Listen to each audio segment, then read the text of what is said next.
A midnight fire at the old village pottery, a Miss Marple mystery.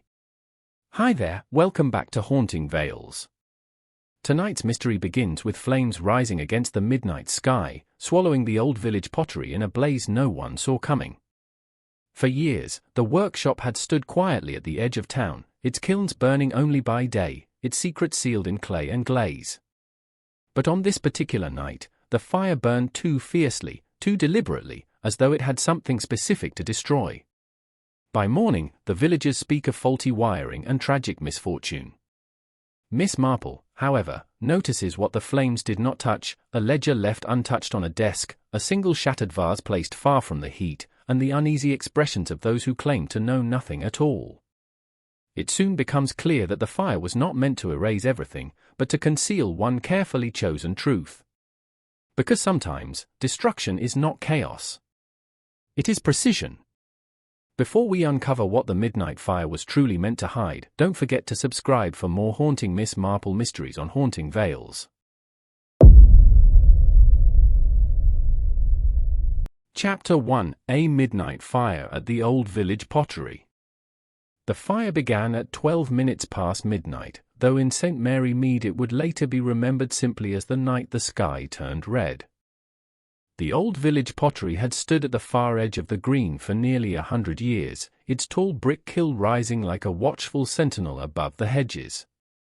By day it was a place of warm clay, slow wheels, and careful hands.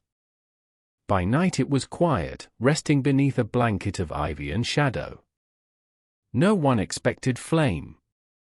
Mrs. Eliza Harper was the first to see it.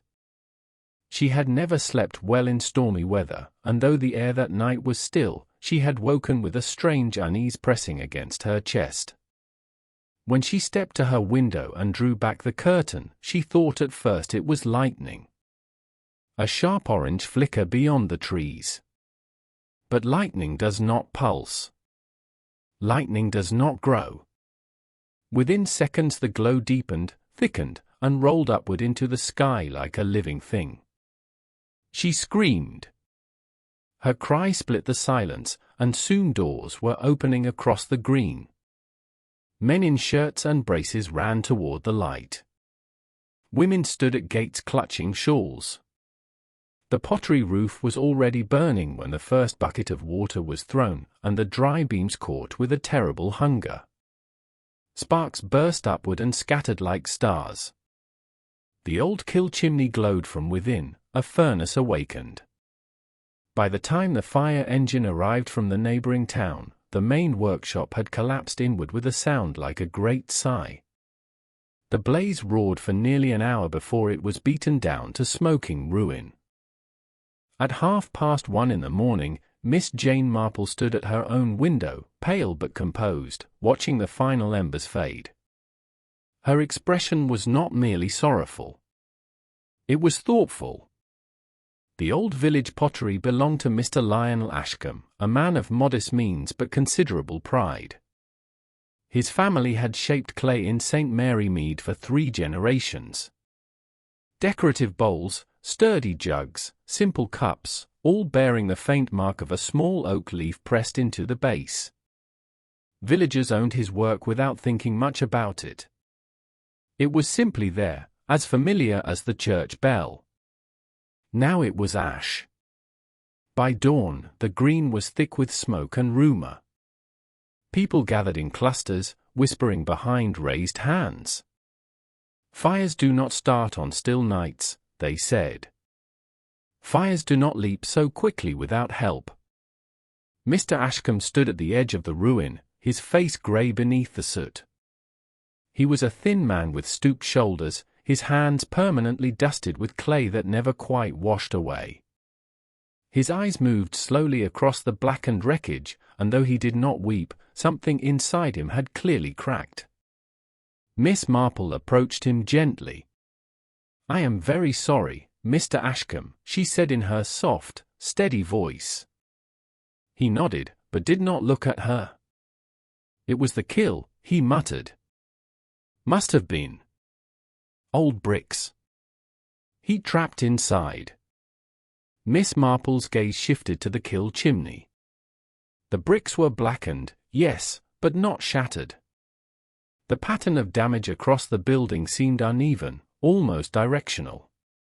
"Did you fire it last evening?" she asked. "No," he replied. "Last firing was 3 days ago." It had cooled. Miss Marple folded her hands. "How very strange." Strange indeed.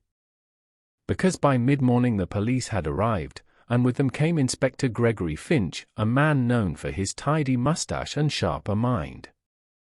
He surveyed the site carefully, walking the perimeter, studying the charred beams, kneeling to examine the ground near the rear door. It was there he found the first unsettling detail. A broken oil lantern. The glass had shattered outward. The metal frame was twisted from heat, but the scent lingering on the earth was unmistakable. Kerosene. Fresh. Inspector Finch stood slowly and looked toward the back hedge. The gate there had been unlatched. Arson. The word moved through the village like a second fire, invisible yet just as destructive. By noon, suspicion had already begun its quiet work.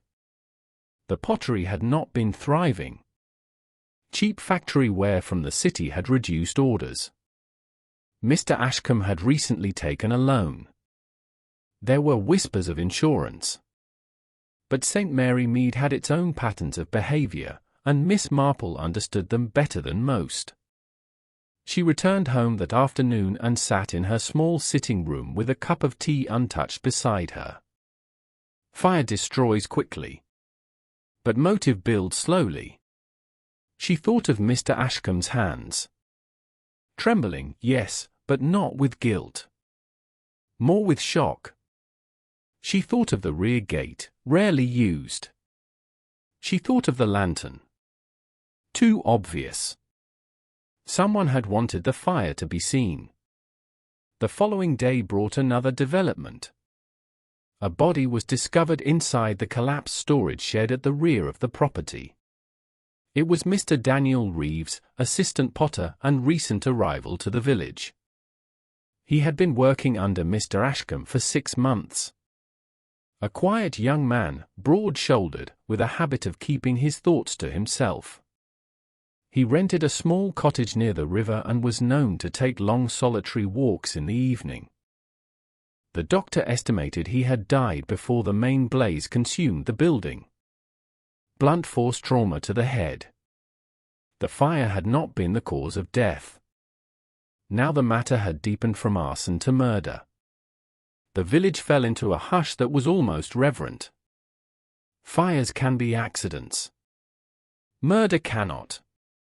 Inspector Finch began formal interviews. Mr. Ashcombe claimed he had left the workshop at 6 that evening. Daniel had stayed behind to finish glazing several pieces for an upcoming fair. No argument had occurred. No raised voices. Nothing unusual. Yet other accounts complicated the picture. Mrs. Eliza Harper reported seeing a figure moving near the pottery at around 11 that night, before the flames appeared. Not Daniel. Taller, she insisted. Moving quickly along the hedge. Then there was Miss Clara Whitmore. Young, poised, and recently engaged to Daniel Reeves. She arrived at the police station pale but composed. Her grief seemed tightly held, almost restrained. He had been worried, she admitted quietly. Not about money. About something he discovered. Inspector Finch leaned forward. What did he discover? She hesitated. I do not know exactly. He said only that something was wrong at the pottery. That someone was not what they seemed. Miss Marple, who had accompanied Clara for support, felt a small tightening in her chest. Not what they seemed. The old village pottery had been more than clay and glaze. It had been history. Stability. Familiarity. Yet even the most solid structures can conceal cracks. Later that afternoon, Miss Marple took a slow walk along the river path Daniel often used. The winter grass was brittle beneath her shoes. She paused near a bend where the trees grew thick and looked across the water thoughtfully. Young men do not invent danger without cause. Nor do they keep secrets from the women they intend to marry. Unless they fear for them. She returned to the pottery ruins once more before dusk. The smell of smoke lingered in the cold air. Workers had cleared some debris, revealing the foundation stones beneath. Near the rear hedge, she noticed something half hidden in the mud. A small clay fragment. She bent carefully and picked it up. It was part of a decorative bowl, unfinished, bearing the faint impression of the oak leaf mark. But the clay felt different. Lighter. Almost hollow. Miss Marple turned it over in her fingers and noticed a thin seam along the inner curve. Not decorative. Functional. Her eyes sharpened. Storage. Concealment. She slipped the fragment into her coat pocket without comment. That evening she sat once more by her fire, examining the piece under better light. The seam was deliberate. 2 layers pressed together. A cavity between. Why would a simple village pottery create hollow wares? Unless the pottery was no longer merely a pottery. Outside, the church clock struck 8. The sound carried clearly across the green. Miss Marple leaned back slowly. Someone had used flame to destroy more than a building. Someone had needed something erased. And Daniel Reeves had known. The question now was not who burned the old village pottery. The question was what had been hidden inside it. And who was desperate enough to kill to keep that secret buried in ash. The embers of the fire had cooled. But in St. Mary Mead, the real blaze had only just begun. Chapter 2: The Secret Beneath the Ashes. By the 3rd day after the fire, the village no longer spoke in whispers. It spoke in lowered certainty. Suspicion had hardened into direction, and direction was far more dangerous than rumor. The old pottery stood as a skeleton of brick and shadow at the edge of the green, its beams cleared, its roof gone, its kill chimney black but unbroken. Children were forbidden to go near it, though they lingered at a distance, staring at the ruin as though it might speak. Adults gathered in doorways and behind lace curtains. St. Mary Mead had seen scandal before, but murder wrapped in flame unsettled even its oldest residents. Miss Marple did not hurry. She had long believed that truth, like good jam, required patient simmering. She spent the morning arranging flowers in her sitting room, though her mind was nowhere near the vase in her hand. The fragment of hollow pottery lay on the small table beside her chair. She had examined it several times already, and each time it told the same story. This was no accident of craft. The seam inside the clay had been pressed deliberately. 2 thin walls fused together, leaving space between. The work required planning. It required repetition. It required secrecy shared by more than one pair of hands. Inspector Finch returned shortly after noon, and this time he did drink his tea. His expression suggested that the investigation had shifted from possibility to structure. Additional fragments had been recovered from the ashes, and each confirmed the same hollow design. More troubling still, traces of fine grit had been found within one cavity. Not clay dust. Something crystalline. Something that did not belong in simple village pottery. There were shipments sent to the neighboring town twice a month, Finch explained carefully. Always marked as decorative wares for market stalls. We have confirmed delivery. We cannot confirm what happened after. Miss Marple nodded slowly. And Mr. Ashcombe? He admits producing specialty pieces at the request of Mr. Adrian Bellamy. Claims they were meant for private collectors. Says he never asked questions. Miss Marple allowed a small pause before replying. Most people who do not ask questions already know the answer. Inspector Finch did not argue. The name Adrian Bellamy now circulated quietly but steadily. He had arrived in the village with polished manners and a convincing story about seeking country peace after years in trade. He donated generously to church repairs. He praised local tradition. He had taken particular interest in promoting Ashcombe's pottery beyond the village borders. He presented himself as helpful, encouraging, supportive. Yet beneath such charm often lay calculation. Clara Whitmore received another visit from Miss Marple that afternoon. Grief had sharpened her features, but beneath it a stronger emotion had begun to form. Determination. She spoke more openly now that the first shock had settled. Daniel, she revealed, had grown increasingly tense in the weeks before his death. He had begun locking the workshop himself at night rather than leaving it to Mr. Ashcombe. He had stayed late under the excuse of perfecting glaze mixtures, though Clara believed he was watching the storage area instead. He said something did not match, Clara whispered. The weight of the crates. The way Mr. Bellamy insisted on handling certain shipments personally. Daniel said the bowls felt too light. Too light. The simplest observations often carried the greatest weight. Miss Marple asked gently whether Daniel had kept notes. Clara hesitated only briefly before producing the metal tin already discovered by police. Inspector Finch had shared its contents with Miss Marple earlier that morning. The notebook inside was meticulous. Dates, quantities, small sketches of bowl cross-sections. And on one page, pressed hard enough to leave an imprint on the next sheet, the initials AB.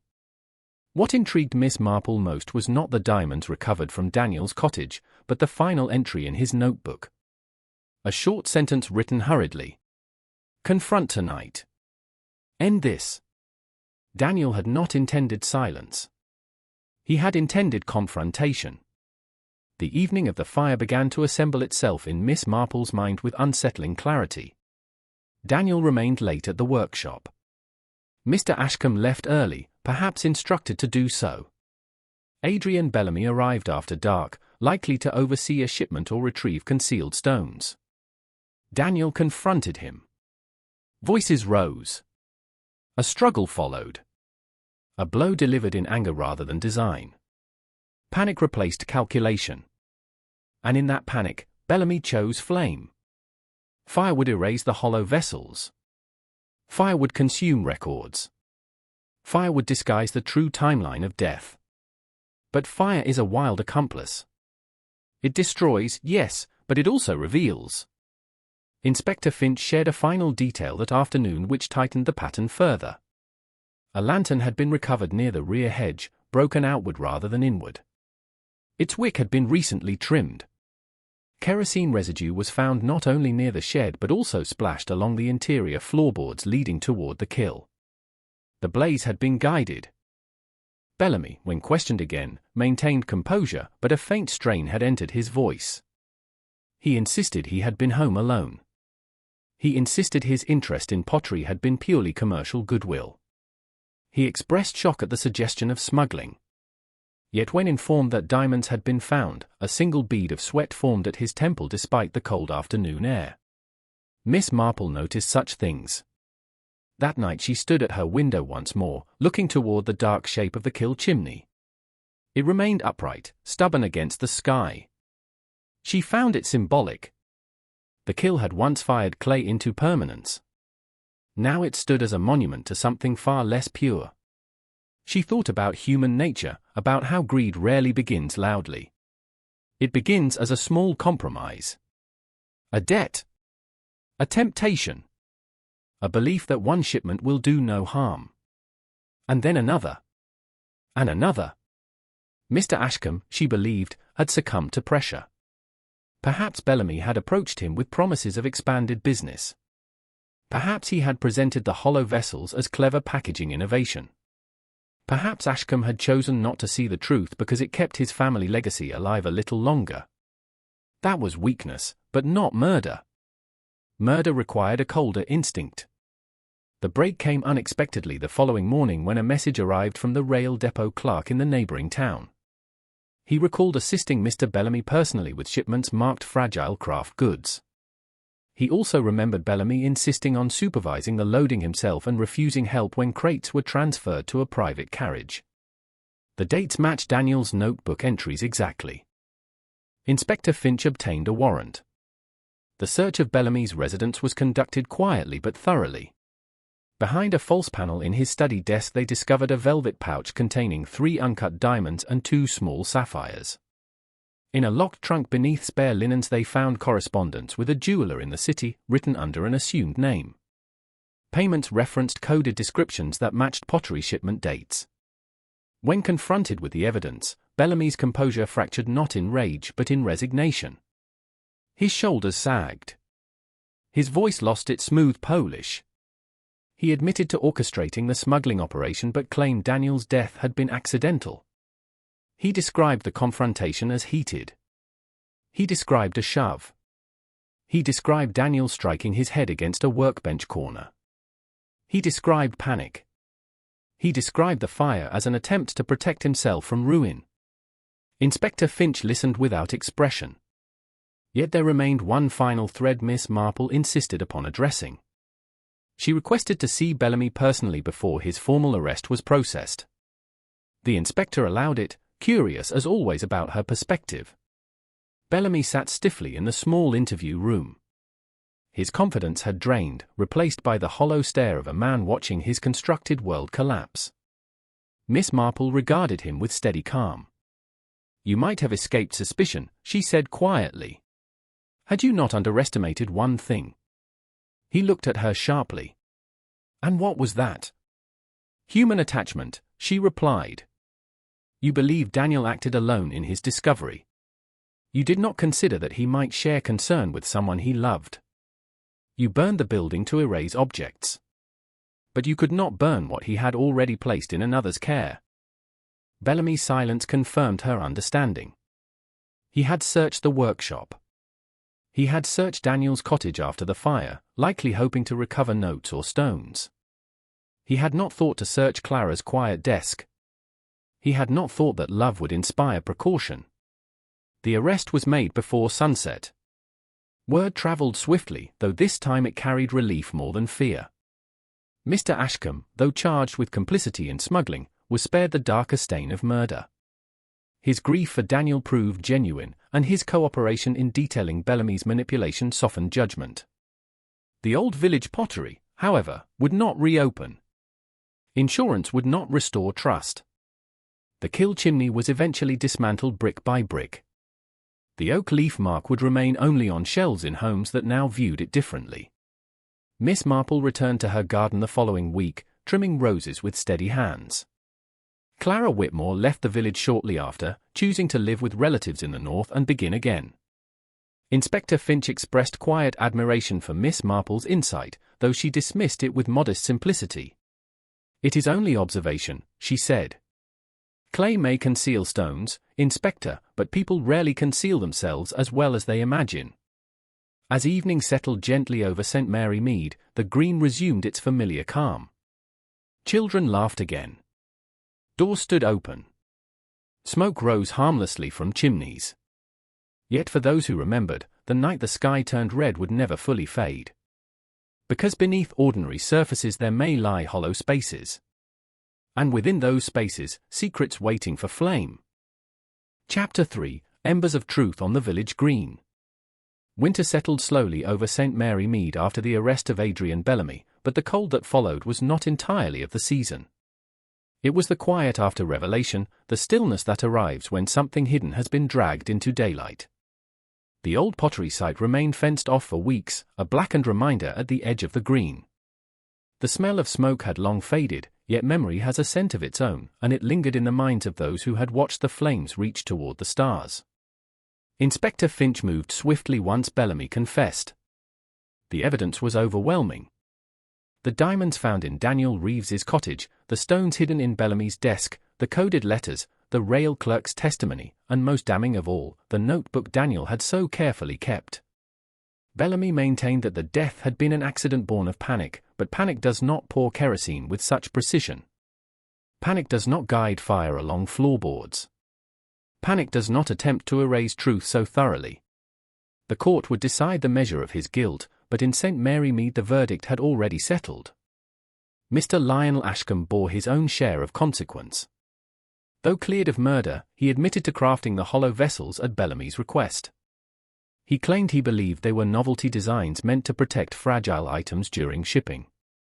Miss Marple did not entirely accept that innocence, but she understood weakness. Debt presses heavily upon pride.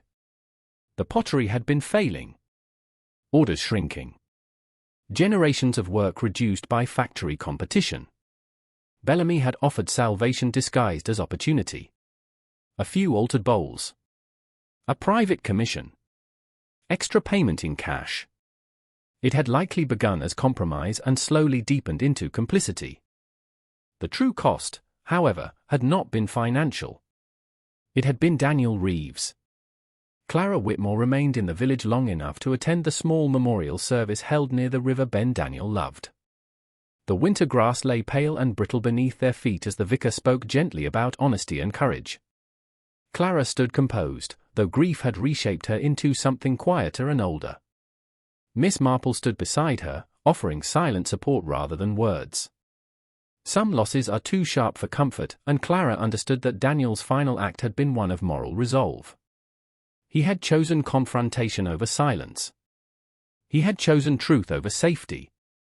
After the service, Clara handed Miss Marple a small wrapped parcel. Inside was a finished pottery bowl bearing the oak leaf mark.